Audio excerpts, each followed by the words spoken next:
আজকে আমি করছি মাছের মাথা দিয়ে মুগ ডাল। তার জন্য আমি এখানে মুগ ডাল লঙ্কা দিয়ে হলুদ দিয়ে নুন দিয়ে সিদ্ধ করে রেখেছি। এখানে 2 কাপের মতন মুগ ডাল সিদ্ধ করা আছে। আর মাছের মাথাটা আমি ভেজে রেখে দিয়েছি, ভেজে ভেঙে ঠেঙে রেখে দিয়েছি। আর লাগছে আমার পেঁয়াজ, একটা টমেটো, এটা ভাজবো। আর ফোড়নের জন্য তেজপাতা দুটো, একটা শুকনো লঙ্কা, গোটা জিরে। আর গুঁড়ো মশলার মধ্যে হচ্ছে ধনে গুঁড়ো 2 চামচ, জিরে গুঁড়ো 2 চামচ, চিনি 1 চামচ, নুন 1 চামচ। কারণ যেহেতু আমার ডালেতেও নুন দেওয়া আছে, মাছের মাথাতেও নুন দেওয়া আছে, ওই জন্য চিনি 1 চামচ নিয়েছি। আর হলুদ অল্প 1 চামচের মতো নিয়েছি। আর 2 চামচ নিয়েছি আদা রসুন বাটা, 1 চামচ গরম মশলা। আর তো তেল অবশ্যই লাগবে, আমি সাদা তেল দিয়ে পুরো রান্নাটা করব। আমার কড়াই মোটামুটি গরম হয়ে গেছে, আমি 4 চামচ সাদা তেল দিয়ে দিচ্ছি।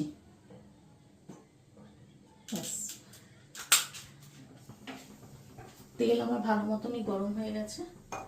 আর মশলাটা যাতে পুড়ে না যায় তার জন্য আমি অল্প একটু জল নিয়ে নিয়েছি। জলটা কোনো গরম করিনি, এমনি জল। আচ্ছা, আমি প্রথমে ফোড়নটা দিয়ে দিচ্ছি তেজপাতা, শুকনো লঙ্কা আর জিরে।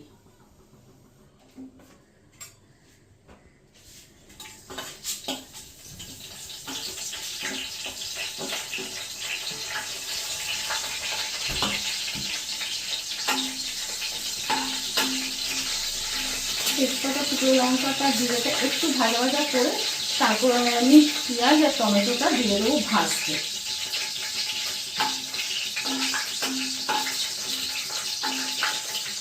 একটু সামনে থেকে দেখিয়ে দেয়, এটা ভাজা হয়ে গেছে। আমি এবার পেঁয়াজ আর টমেটোটা দিয়ে দিচ্ছি ভাজার জন্য।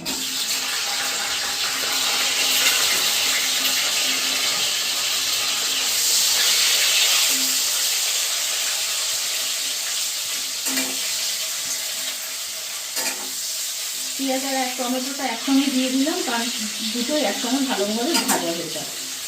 পেঁয়াজ আর টমেটো ভাজা হয়ে গেলে তারপর আমি এই গুঁড়ো মশলাগুলো দেবো। এবার পেঁয়াজ আর টমেটোটা ভালোভাবে ভাজা ভাজা হয়ে গেছে, এখন দেখতেই পাচ্ছেন সুন্দরভাবে ভাজা ভাজা হয়ে গেছে। এবার এর মধ্যে আমি যে গুঁড়ো মশলাগুলো আছে সব দিয়ে দেবো। ধনে গুঁড়ো, জিরে গুঁড়ো, হলুদ, চিনি, নুন সব একবারে আমি দিয়ে দেবো। গুঁড়ো মশলাগুলো সব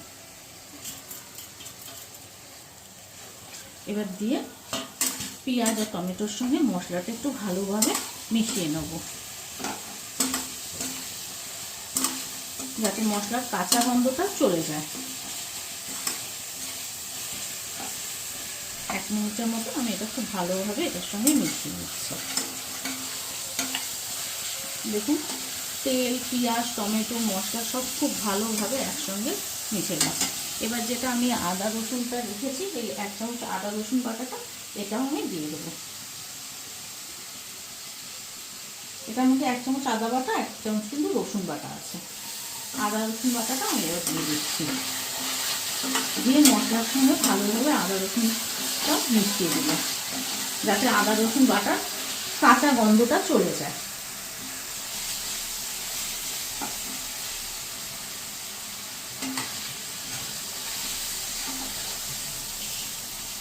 এবার আমি এটা দিয়ে দিচ্ছি, যেটা মাছটা ভেজে মাথাটা ভেজে রেখে দিয়েছিলাম ভেঙে।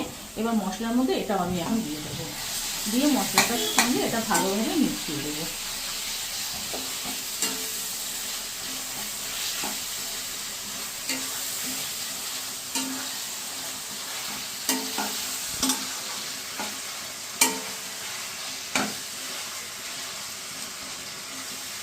মশলার সঙ্গে ভালোভাবে মাছের মাথাটা মিশে গেছে। আমি এখানে অল্প একটু জল দেব, যাতে মশলাটা একটু ভালোভাবে ভাজা ভাজা হয়, সেই জন্য আমি এখানে অল্প একটু জল দেবো। এই যে বাটিতে জলটা রেখেছি এটার থেকে অল্প একটু জল দেবো, বেশি জল দেবো না। ব্যাস এই 1 কাপের মতো আমি একটু জল দিয়েছি, যাতে মশলাটা পুড়ে না যায় এবং মাথাগুলোর সঙ্গে মশলাটা ভালোভাবে মিশেও যায়।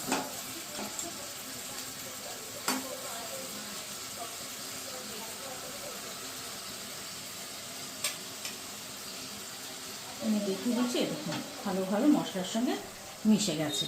গ্যাস থেকে নামিয়ে একটু কাছে এনে দেখিয়ে দিলাম, এবং সাইড দিয়ে দেখুন তেলও ছেড়ে দিচ্ছে।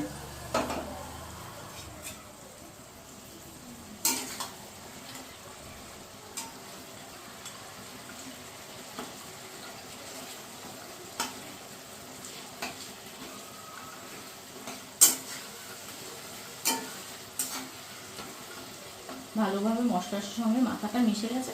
আমি যে এবার ডালটা সিদ্ধ করে রেখে দিয়েছি, নুন হলুদ শুকনো কাঁচা লঙ্কা দিয়ে সিদ্ধ করে রেখেছি, এই ডালটা এর মধ্যে এবার আমি দিয়ে দেবো। ডালটা দিয়ে ভালোভাবে মিশিয়ে দেবো।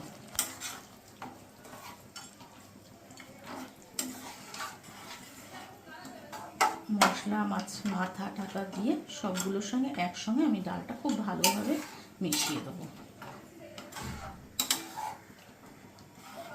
এটার সঙ্গে ভালোভাবে মিশে গেছে। এবার আমি 5 মিনিটের জন্য ফুটতে দেবো। দেখুন আমার মাছের মাথা দিয়ে মুখটা বেশ ভালোভাবেই হয়ে গেছে। আর এই ডালটা কিন্তু পাতলা হয় না, এই ডালটা কিন্তু একটু ঘন ঘনই হয়। আমার মোটামুটি ঘন ঘনই হয়ে গেছে। আমি এবার এটার মধ্যে গরম মশলা দিয়ে তারপর নামিয়ে আপনাদেরকে দেখাচ্ছি কীরকম হয়েছে। এই যে গরম মশলাটা আছে, আমি এই গরম মশলাটা এটার মধ্যে দিয়ে দিলাম, দিয়ে ভালোভাবে ডালটার সঙ্গে মিশিয়ে দিচ্ছি।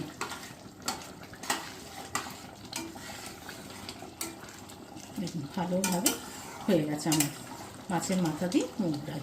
এটা খেতেও খুব সুন্দর লাগে, আলু ভাজা কিংবা বেগুন ভাজার সঙ্গে ভাত দিয়ে গরম গরম ভাতের সঙ্গে দারুণ লাগে খেতে। আমি এবার নামিয়ে আপনাদেরকে দেখাচ্ছি কীরকম ডালটা হয়েছে। দেখুন আমার মাছের মাথা দিয়ে মুগ ডাল একদম রেডি। আমি জাস্ট এটা একটু সেন্টের জন্য 1 চামচের থেকেও একটু কম ঘি দেবো। ঘিটা অপশনাল, আপনারা চাইলে দিতে পারেন বা না চাইলেও দিতে পারেন, কিন্তু আমার একটু দিতে ভালো লাগছে বলে তাই দিচ্ছি। আমি জাস্ট উপর দিয়ে ঘিটা এরকমভাবে ছড়িয়ে দেবো, দিয়ে ঢেকে রেখে দেবো। তাহলে আমার মাছের মাথা দিয়ে মুগ ডাল একদম রেডি।